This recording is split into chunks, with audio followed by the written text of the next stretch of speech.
Welcome back to Rashida and John. Hello, hope you have been well.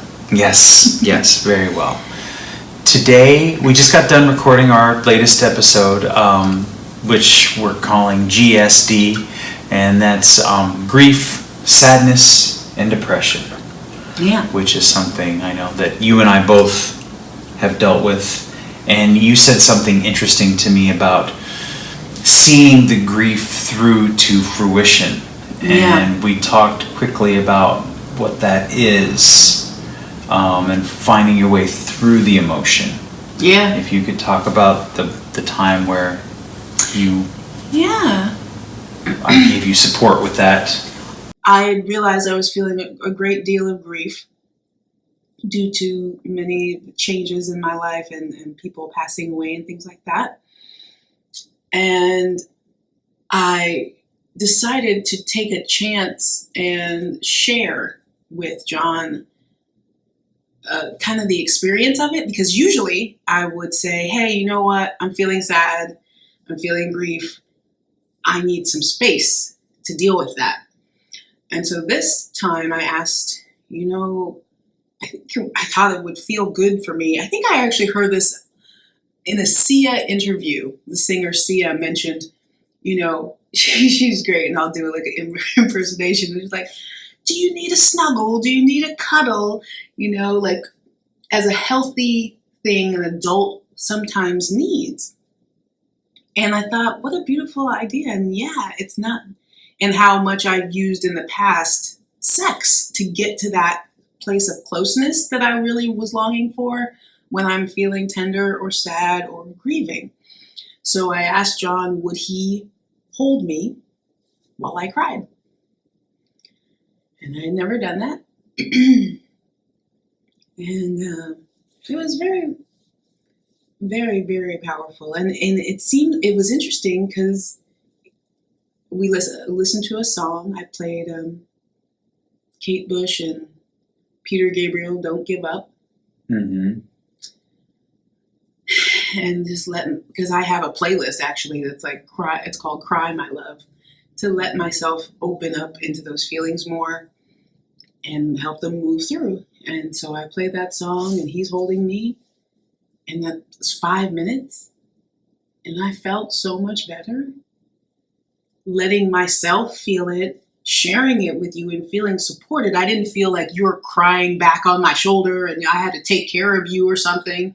No. Or that it was draining me in some way by having to, you weren't like, it wasn't unloading it onto me. No. I didn't feel that way. It was me processing it and you supporting my process. Yeah.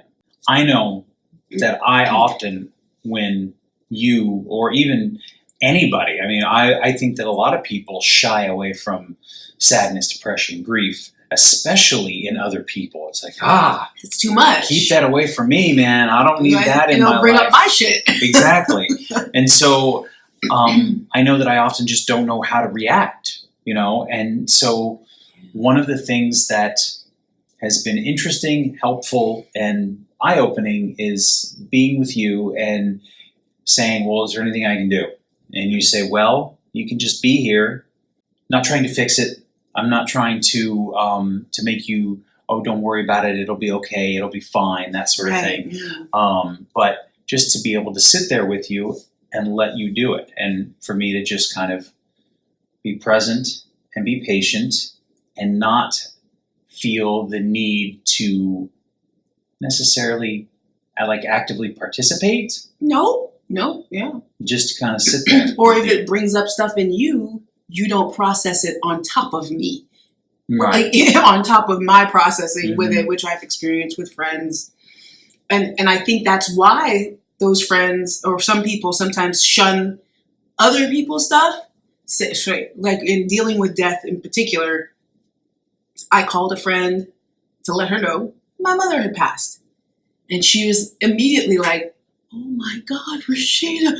And she's just in tears. And I'm like, well, there's not really any space for me to feel anything. And I don't feel like you feel. And so I feel wrong for not having a bunch of tears about this because me and my mother's relationship was hella complex and I have judgment about that shit, but I can't talk to you at all because you're crying. So I'm like, it can be very, very complex and challenging. Yeah. So just support and ask for support. Yes. I'm just glad I was able to do it and be there, and that it didn't require. I mean, I was happy to do it, and I didn't feel. I remember you saying that, and I remember asking you, like, "Are you sure?" Because I felt so tender and vulnerable at the end. Like, is it okay? And you were like, "Yeah." Like, I believe you, just as if you were to ask me. And hopefully, I think that's a good thing in mental health and emotional health and in our relationship health. To be honest, and say when we don't have the capacity, we I actually don't have the capacity right now to hold this with you. Mm-hmm. Sometimes I don't.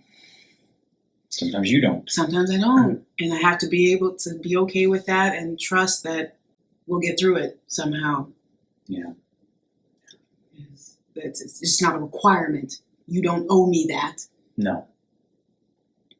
But I like not having to fix it, because immediately I want to be like, you know what, it's fine, and we just need to go, you're going to be okay. You know what you need to do? Mm-hmm. But nobody wants to hear that.